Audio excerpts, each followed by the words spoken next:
இந்த கட்சி வந்து 15-16 வருஷமா இருக்கு இல்லையா? ஆமா சார்.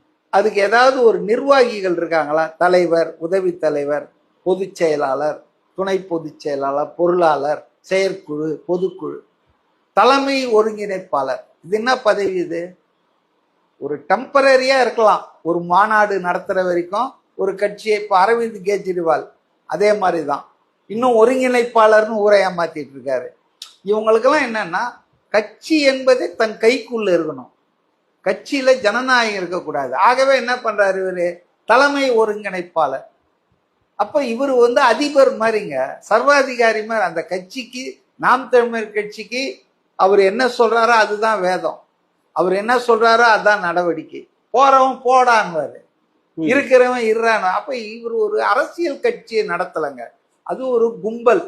பாவம் அப்பாவி இளைஞர்கள் இன்னமும் தமிழ் மொழி, தமிழ், ஈழத்தமிழர் அப்படி பிரபாகரன் பேர்ல இவர் மிஸ்யூஸ் பண்றாரு.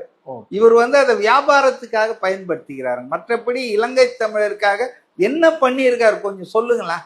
16 வருஷமா நாம் தமிழர் கட்சி நடத்திட்டு இருக்காங்க. டயலாக் பேசுறதை தவிர ஈழத்தமிழர்களுக்கு நாங்க இதை செஞ்சோம், இதை நாங்க வந்து பண்ணியிருக்கோம், இதுக்காக இப்படி போராடினோம், அரசாங்கத்தை நிர்பந்திச்சோம், என்ன பண்ணியிருக்காரு இவரு? நாம் தமிழர்ன்றது சீபா ஆதித்தனார்னு ஒருத்தர் வந்து தினத்தந்தி அதிபர் நடத்திட்டு இருந்த கட்சிங்க இது.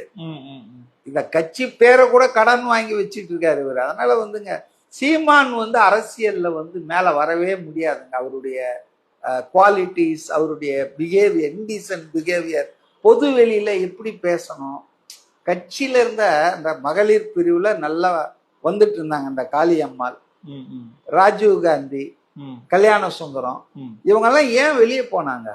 கொஞ்சம் யோசிச்சு பாருங்க. யாரையுமே இருக்க விட மாட்டேன்றாருங்க இவரு. கட்சி வளரவே விட மாட்டேன்றாரு. வளராம இப்படியே கட்சி இருக்கணும், 234 தொகுதியிலையும் ஆளை போடணும், அப்புறம் அந்தந்த கட்சிங்க கிட்ட வீக்கான ஆளை போடுறேன், முஸ்லீமை போடுறேன் அப்படின்னு சொல்லி காசை வாங்குறாருன்னு சொல்றாங்க. நாம ஒன்றும் அந்த கட்சியோட சம்மந்தப்பட்டதில்லை.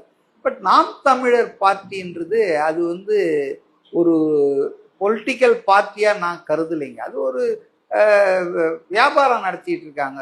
திட்டுவாங்க யாரையாவது, அவங்களுக்கு பிடிக்கலன்னா அவங்கள போட்டு சாத்துவாங்க பொது வெளிதான். அதனால மக்கள், சிங்கள மக்கள்ல இலங்கையில் இருக்கிற தமிழ் மக்களுக்கே நல்ல எண்ணம் இல்லைங்க சீமான் மேலேயோ நாம் தமிழர்.